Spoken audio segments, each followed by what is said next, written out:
TTD Parakamani కేసులో నిందితుడిని పట్టించిన ఏవీఎస్ఓ సతీష్ కుమార్ అనుమానాస్పదంగా మృతి చెందారు.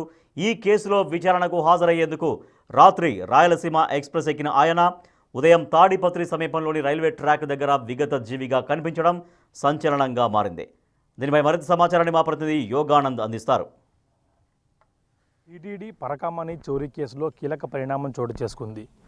కేసులో కీలకంగా ఉన్న అప్పటి మాజీ ఏవీఎస్ఓ సతీష్ కుమార్ అనుమానాస్పద మృతి తీవ్ర కలకలం రేపుతోంది.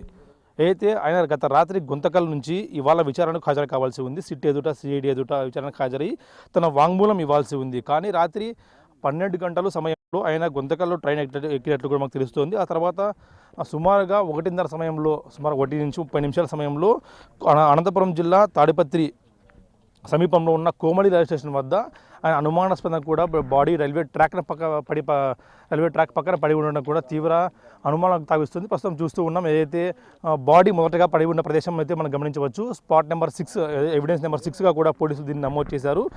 ఇక్కడ నుంచి కూడా బాడీ చూస్తే మొదట అయితే గుంతకల్ నుంచి తిరుపతి వెళ్ళాలంటే ఈ మార్గం ఇటు వెళ్ళాలి ట్రైను.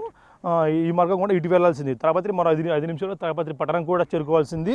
అలాంటప్పుడు ఇక్కడ ఎందుకు అంటే ఆత్మహత్య చేసుకున్నాడన్నా లేదా హత్యకి ఎవరైనా పురిగొల్పారా లేదంటే పైన ట్రైన్ నుంచి ఎవరైనా తోసారనేది కూడా మాకు తెలియాల్సి. ఎందుకంటే చూస్తూ ఉన్నాం ఇక్కడ నుంచి కూడా బాడీ సుమారుగా 70 మీటర్ల దూరంలో అంత దూరంలో బాడీ ఎందుకు ఉంది అన్నది కూడా మనకు తెలియాల్సి ఉంది. సుమారుగా ఒకవేళ ట్రైన్లో నుంచి దూకితే అక్కడికి ఎలా అంత దూరం బాడీ ఎలా వెళ్ళింది, ఆత్మహత్య చేసుకోవాలనుకుంటే ట్రాక్ మీద ఆత్మహత్య చేసుకోవచ్చు, కానీ ఎందుకు దూకాడు అన్నది కూడా మనకి తెలియాల్సి ఉంది.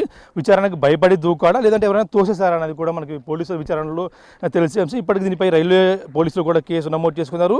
ఆ తర్వాత అనంతపురం జిల్లా పోలీసులు కూడా దీనిపై కేసు నమోదు చేసుకొని దర్యాప్తు చేస్తూ ఉన్నారు. ముఖ్యంగా ఏదైతే ఈ వ్యక్తి ఎందుకు ఇప్పుడే చూస్తున్నాం స్పాట్లో బంధువులు కూడా డెడ్ బాడీ వద్దకు చేరుకున్నారు. పెద్ద ఎత్తున బోరును విలపిస్తూ ఉన్నారు.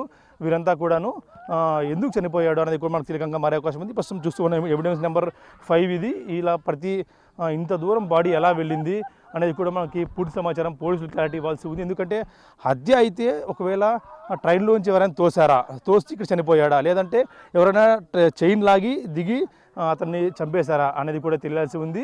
ఆ తర్వాత ఒకవేళ ఆత్మహత్య అయితే ట్రైన్లో నుంచి దూకితే బాడీ ఇంత దూరం వచ్చే అవకాశం లేదు. కాబట్టి దీనిపై రైల్వే పోలీసులు కానీ అనంతపురం జిల్లా పోలీసులు కానీ క్లారిటీ ఇస్తేనే దీనిపై తదుపరి చిక్కుముడి వీడే అవకాశం కనిపిస్తుంది. అయితే ఈయన ప్రస్తుతం ఈయన అనుమానాస్పద స్థితిలో చనిపోవడం చూస్తూ ఉంటే కేసులో మరొక ట్విస్ట్ అని చెప్పవచ్చు. ఇప్పటికే దీనిపై టీటీడీ బోర్డు మెంబర్ మరొకసారి ఎమ్మెల్యే ఎంఎస్ రాజు కూడా ఒక అనుమానం వ్యక్తం చేస్తూ కూడా ఒక వీడియో రిలీజ్ చేశారు. అయితే దీనిపై సిబిఐ దర్యాప్తు జరగాలి. ముఖ్యంగా దీని వెనుక భూమన కరుణాకర్ రెడ్డి, వైవి సుబ్బారెడ్డి ఉన్నారంటూ కూడా ఆయన చెప్పిన పరిస్థితి ఉంది.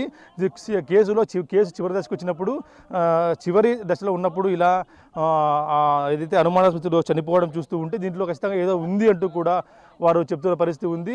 ప్రస్తుతం ఇవన్నీ చూస్తూ ఉంటే దీంట్లో ఈ కేసులో మరొక భారీ ట్విస్ట్ అని చెప్పొచ్చు. ప్రస్తుతం దీనిపై పోలీసులు క్లారిటీ ఇస్తే ఎలా చనిపోయాడు అనేది క్లారిటీ ఇస్తేనే దీనిపై కేసు చిక్కుముడి వీడే అవకాశం కనిపిస్తుంది. ఇది చూస్తూ ఉన్నాం. పోలీసు బంధువులంతా కూడా ఇప్పుడే చేరుకున్నారు. రెడ్ బర్డ్ దగ్గర కూడా పెద్ద ఎత్తున మరో బోరును విలిపిస్తున్న పరిస్థితి ఉంది. ఈ వ్యక్తి అనుమానాస్పద చనిపోవడం బంధువులు కూడా ఉదయం వరకు తెలియలేదు. ఉదయం కీమెన్ వచ్చి పరిశీలించాడు. జేబులో ఐడి కార్డు ద్వారా ఎవరైనా గుర్తించారో అప్పటికి కూడా ఈ వ్యక్తి ఎవరైనా కూడా తెలియలేదు. ప్రస్తుతం చూస్తూ ఉన్నాం బంధువులంతా వచ్చి బోరును విలిపిస్తున్నారు. ఈ కేసులో ఏం జరిగినది కూడా పోలీసులు క్లారిటీ ఇస్తే మనకి ముఖ్యంగా మరిన్ని వివరాలు మనకు తెలిసే అవకాశం కనిపిస్తా లేదని చెప్పొచ్చు. Video Prasad big TV Tadipatri నుంచి.